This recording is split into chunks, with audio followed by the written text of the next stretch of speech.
In this tutorial, you will need a calibrated bottle with the right gas, the drone and the remote controller with the gas sensor plugged into it. Connect the pipe to the bomb test tool as shown here. To start, turn on the remote controller and the drone.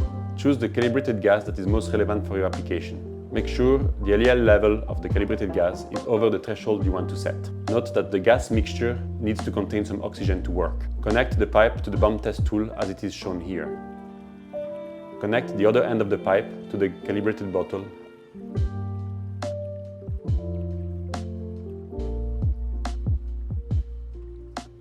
The drone is ready. Time to initialize the gas sensor.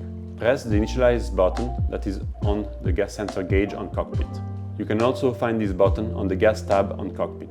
Make sure the sensor is on clean air while you are initializing it. Now wait until the process bar is complete. It will take around 90 seconds.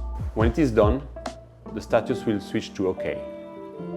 Now we will set the threshold. So open the settings, go under the gas tab, and set the threshold you want for the warning and the critical alarm.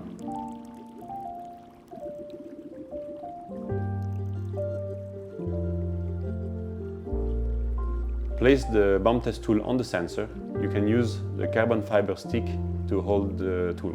Now you can turn on the gas flow on the calibrated gas bottle. The gas reading will take up to 12 seconds to arrive and up to 30 seconds to stabilize to the calibrated value on the bottle. Make sure the alarms are working as they should. Also, make sure that the tablet is placed in ring mode to hear the alarms. When the thresholds are exceeded, you should hear the alarms and the tablet should vibrate. The bomb test is now complete. You can turn off the gas and then remove the bomb test tool from the drone. You are now safe to go on an inspection.